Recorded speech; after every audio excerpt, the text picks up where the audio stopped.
Oh, another day of crazy weather. Really windy last night.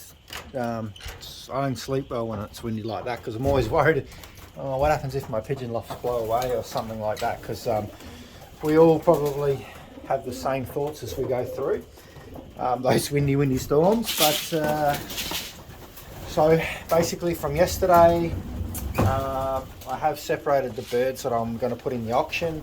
Slowly sorting to work through these ones here as well. I'm back at work this week, so basically these guys won't get any time up in the trap. So I just don't get time after work because I've only just got home now, so it's time to quickly go through, feed the birds. And in the future, I do really want a trapping section that I can actually have a very secure section, so I can leave the young birds to come in and out there all day. At the moment, I've only got the wire cage that sits on top, and I'm just a little bit paranoid if I'm at work. Like, probably not so much a peregrine falcons, but I feel the goshawks might come down and they could move that cage if they were flapping on there trying to get them, and then they could get inside this loft. So all the little things I'm trying to work on is ideas like that, where you can have a trapping section and a viewing box for the young birds, so when I'm at work they can be there all week, so I don't miss out on 5 days of really good, the weather's not fantastic, but coming in and out there is fine for them. Oh, it is one of those things. So I've gone through, some of my stock birds are still in here with the birds that I want to auction. There's some really good birds in here. Birds that are no good, I just get rid of, but if I'm going to sell something, it's going to be pretty good. So I've been doing the pedigrees up last night. There is a couple direct children off Storm. There's direct children's off 83 as well, and paired the best kittle hen, and there's some other really good one loft bloodlines. Basically all the birds I've got in here are mostly one loft bloodlines, apart from, well, what do you classify as a one loft bloodline really, but the birds that I've sort of hand picked that would possibly do the best in there as well. And some of these are full brothers and sisters to birds I have in Meadow One Loft race this year, and there is full brothers and sisters to my Pattaya birds as well. So I've got that much faith in them to spend that kind of money to put them into these races. So we're going to let a couple of those go, and hopefully we can start really raising some funds for a new loft, because that is something that I have been talking about for so long. And contrary to most people's belief, there isn't a lot of money in YouTube. We don't get too many views when it comes to pigeons. So having the option, which I don't really like selling pigeons, I'm not comfortable in it. Even when I was doing the Hop Auctions interview yesterday, I just wasn't as confident as I just can't sell things basically. But you've been watching this channel, you know what these birds can do, and most of these birds here have all raced, so they've been out to 300, 400 kilometres, and they've been in some really tough races. So interesting to see. Because I do one loft race, that's where my main focus is.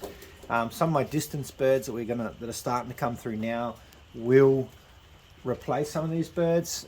These are still fantastic. There's nothing wrong with them at all, but we do need to get this new loft up and running. I need power, and I need everything. I want some cameras in here so I can see the birds, and I've been talking about it for a long time, so we do need to get a wriggle on and try and get some planning forward for that. And having those sleepless nights like last night where everything off my patio blew off, because we're out in the middle of the open, is a little bit concerning for me. So not that this loft's going to blow away, but I still lose sleep because I love my pigeons, so I don't want anything to happen to them. But I will probably on the weekend, when I've got more time, I'll start making individual videos. I think there's 10 pigeons that I do want to move on and sell in this auction, and hopefully they will bring a few dollars to help fund our build, because I still haven't really sort of picked out the design that I want, but I do want something that's pretty sturdy and it's going to last quite a long time. So that will be an interesting little thing to follow as well. So not too much is happening today. Like I said, it's after work. It's just a rush to come in here, feed every single, we've got 3 sections now, the breeders and a whole bunch of pens. We will go and have a look over there because there's some more eggs, but we might just have a look at 1 or 2 of the birds that might be coming up in auction. Well, they are, there's no mites. I've already allocated the 10, so we'll just have a little bit of a brief look so you can see what's coming.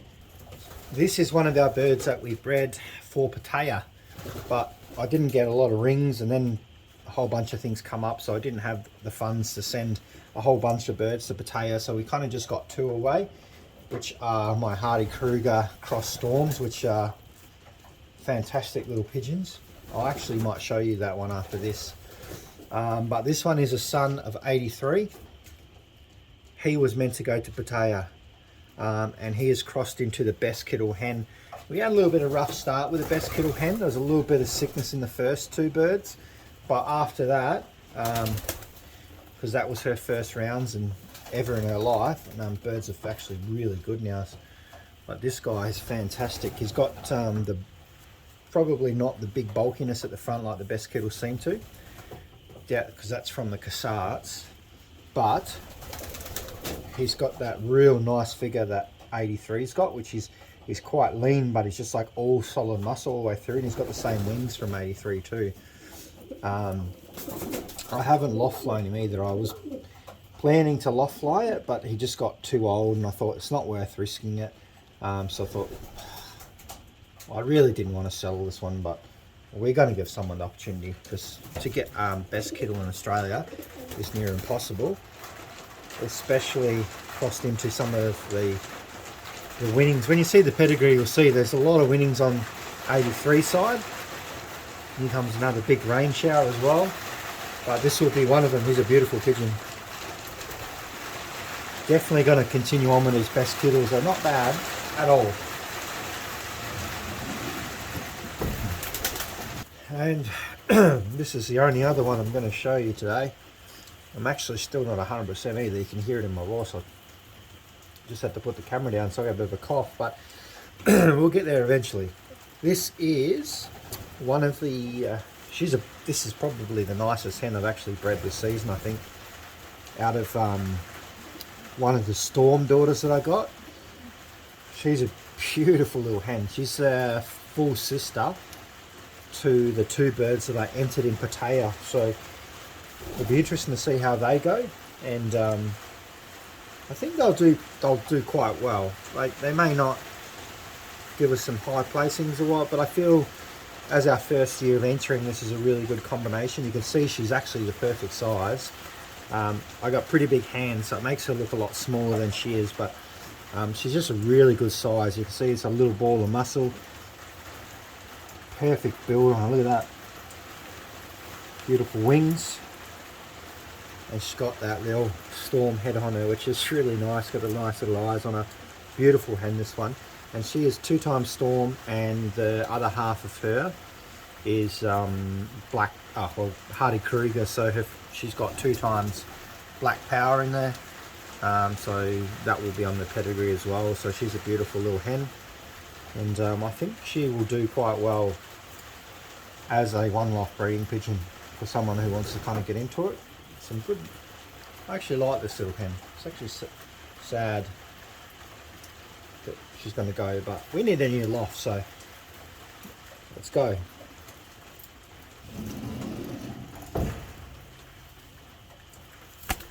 And a couple of minutes, look at that, it's all sunny again. It's crazy, this weather. So hopefully once all these rounds go down for 1 round of babies anyway, all these pairs, I should be able to slow it right down. I just wanted like another 30 to 40ish birds, young birds, that we can just sort of get ready a little bit earlier, and then kind of just frees me up a little bit for some one loft pairings. I'm not going to enter a lot of birds in one lofts, probably like 5 here and there in each one. Nothing too crazy, just sort of really need to focus on getting this loft sorted, and also sorting through our pairs. I was just seeing if there's any eggs. I thought this little hen here, she might lay tonight, which it looks like she will. Most of the hens are sort of hovering around their nest, so hopefully we get a few more just pumping out around each, and that will give us plenty of birds to start working on over the winter. I'd say she's definitely going to start laying soon, because she's quite bulgy at the back, and the cock's been pushing her pretty hard. So this little hen is one of Shock's daughters. She's she's on 2 eggs, which is really good to see, and she's first time mother too, so this is her first ever round. Good to see. What's old Ung Rung doing here? We've weaned out his baby. They're both sitting on 2 eggs as well, which is good to see. Both the eggs still there. That's fantastic. She's a really protective mother, this one. But this is going to be a nice pair, so it'll be interesting to see how the first baby comes out from this. But after this round, we'll split these ones up. I might put him back into loft flying, and then we might utilise this hen for another pairing. I'm going to do a couple of special pairings after this. Nothing too crazy. And these two have gone down for another pair as well. He's a beautiful big cockbird. He's very powerful, that one. And she's laid. That's the mother of my potato birds there too. So the hen we was just looking at before. This is the mother of her. So similar way belt, similar hair, like head on them and stuff like that. So that's it's going to be interesting to see. And we might just have a look and see if we've got any reds in here yet, because there's got to have to be a mealy or so here. Probably one of them might be. She's such a feisty little hen, this one. So I have decided to put one of this hen's sons in the auction. Just because I was having a look last night at the pedigree, it's actually pretty good. There's some really nice mixes in this hen and king when we cross them in. So I think a few people might be interested in that one, because these birds are pretty fast and they're pretty tough too. So these are kind of the speedy birds that I've got, like, which is her. 83's, yeah, he's reasonably a speed bird, but I've got another cock which is a half brother to her. We might pair up and produce a couple of rounds of birds for the speed races next year. But we'll see. I really want to see how those ones turn out. Like I said, don't want to do a lot of breeding, but we'll just do mixed pairs that I really want to see. She's not too far off laying, and I'd say Big Leo is going to push this hen to lay soon, hopefully. So that's it. I'll see you in the next video. Get ready. There'll be an auction 3 to 4 weeks, I'd say, on Hop Auctions, and we will try and get some videos up this weekend of the birds so you can have a closer look. So I'll see you soon.